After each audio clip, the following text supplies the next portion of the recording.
I met with him a couple of times quite close to his death. And interestingly, we did talk about death even in one of those meetings. And he was ready for it. He was really ready for it. He was very kind of pragmatic and even quite nonchalant about it. Maybe by the time you reach 93 years old, you know that some of the really terrible things that can happen in old age, to lose certain faculties, wasn't going to happen to him. So he'd cleared a few hurdles in terms of that process.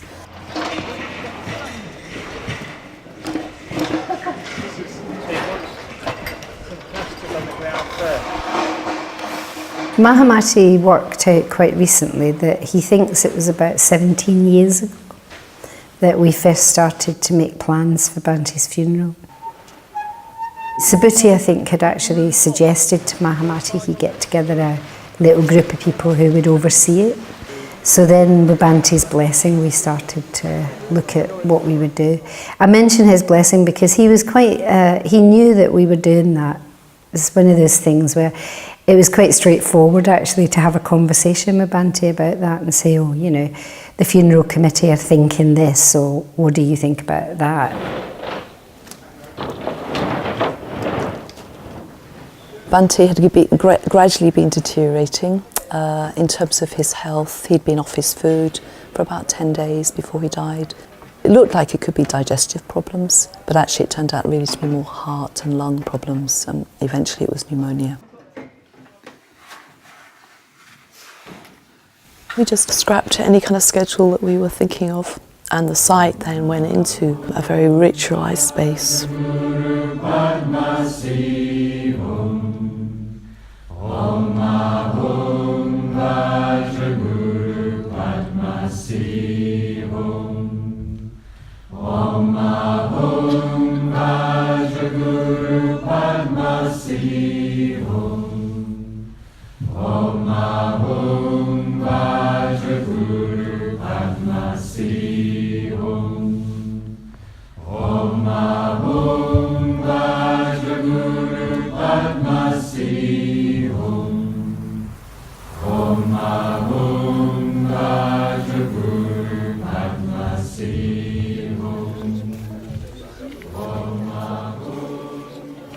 And then there was this ritual of Bante arriving back from the funeral directors, and I was asked if I would be in the courtyard to say something, welcome him back.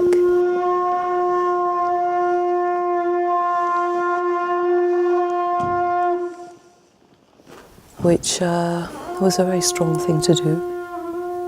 And what he loved particularly was living amongst such a vibrant hub of Sri Ratna activity.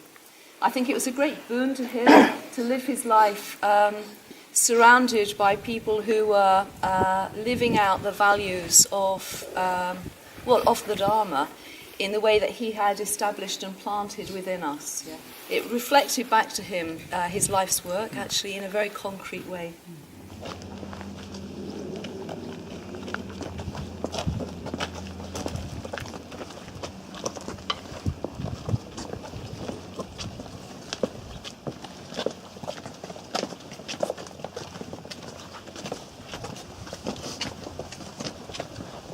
So many ways his timing was perfect. You know, he's had a long and good life, 93, so it's not like we've lost our teacher prematurely. In terms of him, he's had the happiest year of his life. He's told a number of people, one of the happiest years of his life in this last year, so it's very good to think of him dying, having had that experience.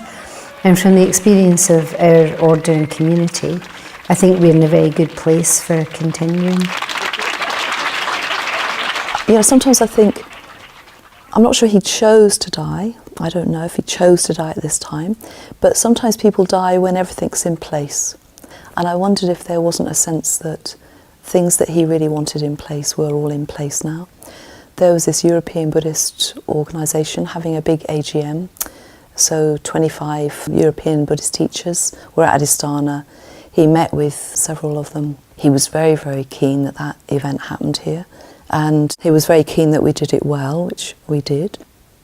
there was contact between Adhisthana and a much wider Buddhist community. They'd appreciated being here and they really understood what Triratna was about in a way they hadn't done before. I think that was a very important, I don't know, a little turning point for him, an important thing for him. It's great to hear about people who... Then you had this international course, 4-week international course happening, where he could see, you know, that there were other generations now coming into the movement that were holding responsibility. And then it was just great timing in terms of the men's order weekend happening a few days after his death, and suddenly, yeah, a lot of Dharmacharis were able to view the Bante's body in this beautiful shrine, as it were.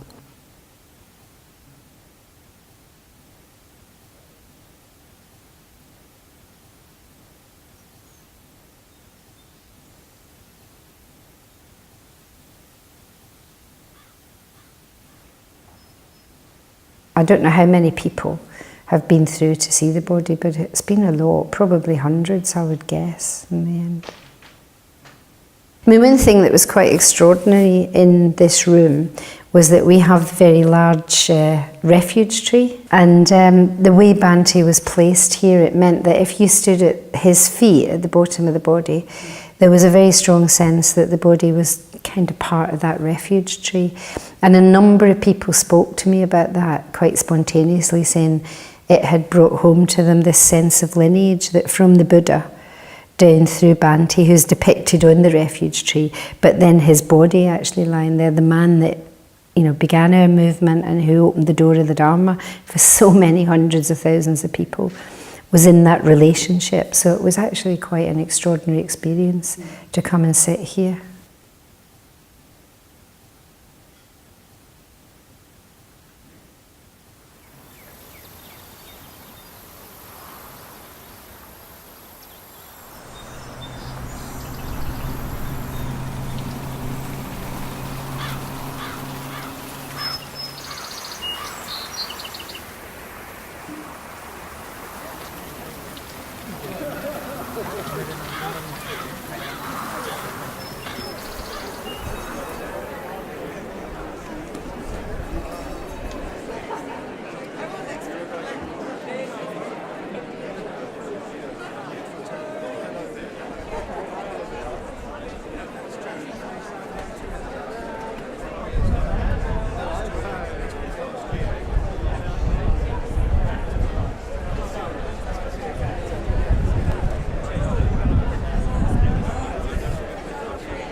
So Bante viewed Adhisthana, this place here, maybe not this barn, but anyway, this place, he viewed it as a place of lineage and blessings. He knew it would be where he would live his final years. He knew it would be where he would be buried. He will be buried as one of the most significant Buddhist teachers in the West, since Buddhism began its migration from its countries of origin. We had 1,000 chairs in there, and there were, I would think there was probably 100 or 200 people standing. Mahamachi told you that I first met Bante 49 years ago. Actually, I saw him for the first time 50 years ago, almost to the day. I saw him just walking along past Hampstead Heath. I had no idea who he was, but the image of his mindful, self-possessed presence is indelibly imprinted on my mind. I can see it right now. And it was only later that I realised the person I was learning meditation from was the one I'd seen so much earlier, or somewhat earlier. I did see him in Hyde Park at a Rolling Stones concert, but he denies it.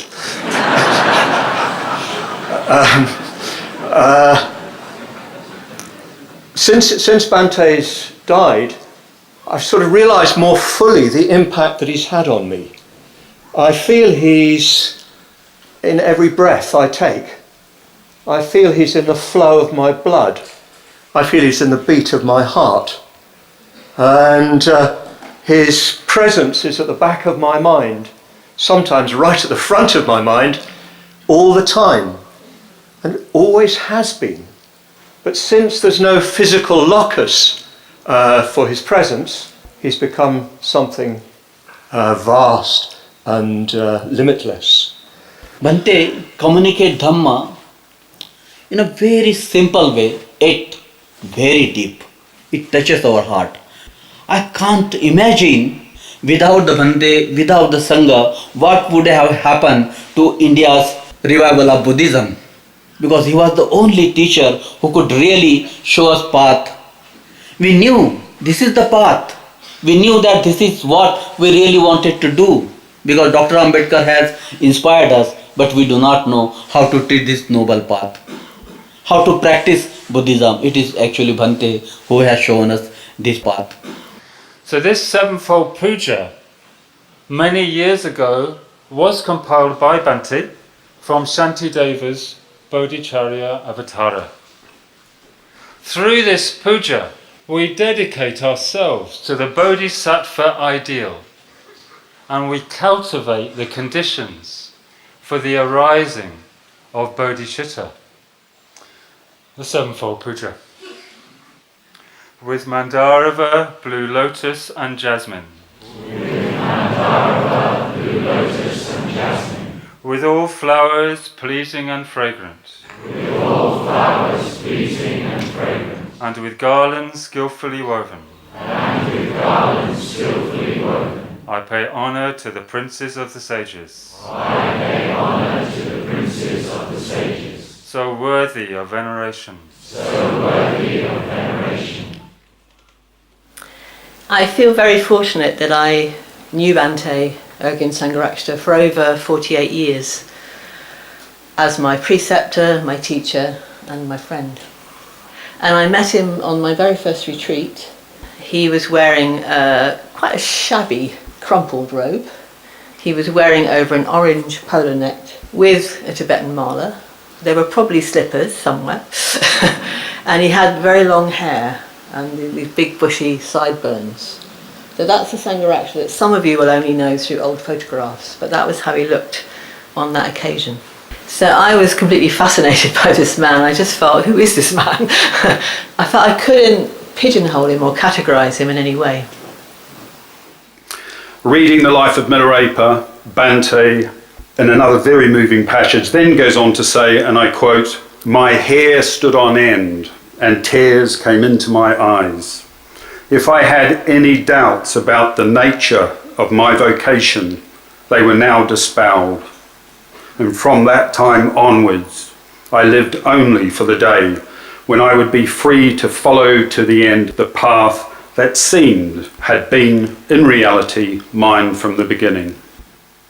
Paramartha has had to hold a lot of details and a lot of, hold himself together, having been a very constant companion in Bhante's life. And there was this moment at the end of, or towards the end of reading this song of Milarepa.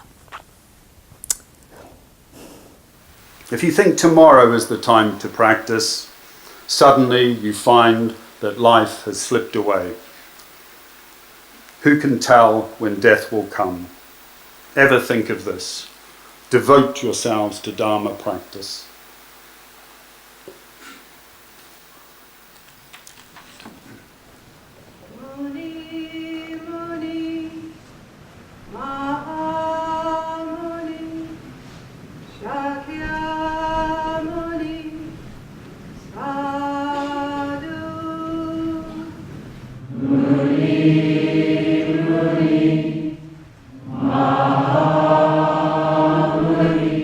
There are various elements of the day that I think held significance. For example, the offerings that we had the 7 traditional offerings. We had someone from each part of the world to make an offering. And that very much reflected the international aspect of our order, which is very close to the heart of Bhante. It's very much a part of Bhante's vision for our order, that it's international. So it was particularly moving to see people from all around the world, those different areas, coming forward with their offering. Plus Bhante's great niece who was there, she was able to do one of the offerings, which I know she was very touched to be able to do.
I am space. I contain all. From a grain of dust to a galaxy. I am that which exists in you as the space limited by the earth, water, fire and air that make up your physical being. But now they have all gone, and I must go too, leaving you unlimited. Now we must part. Goodbye.